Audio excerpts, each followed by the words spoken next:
পাহাড়ি জনপদ বান্দরবান। প্রকৃতির কোল ঘেঁষা জনপদে শতবর্ষী বাজারের অবস্থান। দক্ষিণ চট্টগ্রামের মধ্যে সবচেয়ে বড় বাজার এটি।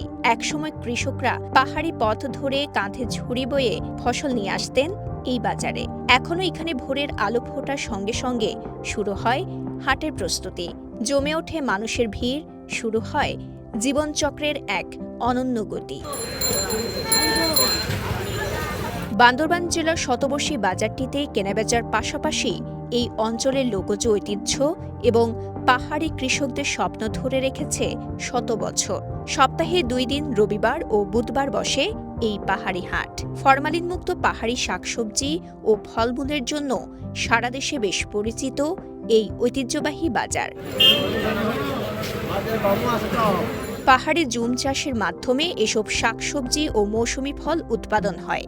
এর মধ্যে রয়েছে শসা, ঢেঁড়স, কুমড়া, লাউ, পেঁপে, আনারস, আম, কাঁঠাল, জামরুল সহ বিভিন্ন পাহাড়ি ফলমূল ও শাকসবজি, যা সুলভ মূল্যে পাচ্ছেন ক্রেতারা। এবার বাজারে জামি মসজিদের সামনে ভালো জিনিসপত্র পাওয়া যায়। কলা, পেঁপে, তারপর জাম্বুরা, তারপরে আনারস, তারপরে আম, তারপর লিচু, বিভিন্ন জিনিসপত্র পাওয়া যায় কম দামে।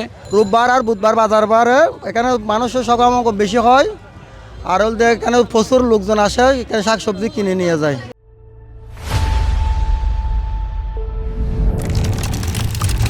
ইয়ান বহুত পুরানা ঐতিহ্য বাজার।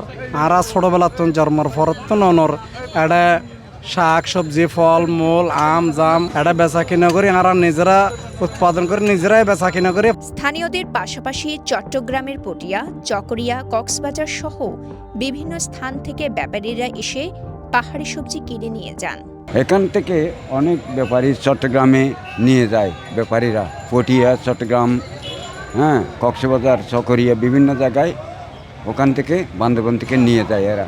ফরমালিনমুক্ত এবং সাশ্রয়ী হওয়ায় দূর দূরান্ত থেকে ক্রেতারা আসেন পাহাড়ি শাকসবজি ও ফলমূল কিনতে।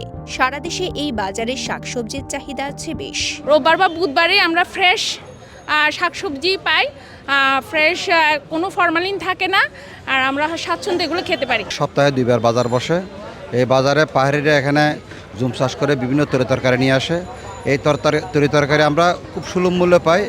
দীর্ঘদিন ধরে এই হাটে স্থানীয় কৃষকদের পাশাপাশি দেশের বিভিন্ন স্থান থেকে আসেন পাইকাররা, কিনে নিয়ে যান তরতাজা পাহাড়ি জুম চাষের ফসল।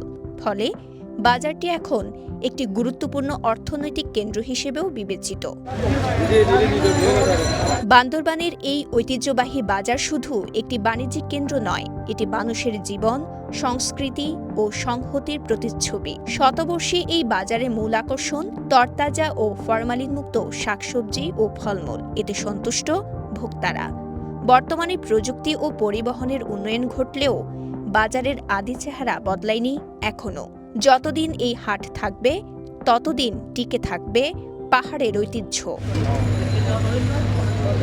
বান্দরবান থেকে রিমন পালিতের পাঠানো তথ্যচিত্রে সাফা মারওয়া, কালের কণ্ঠ।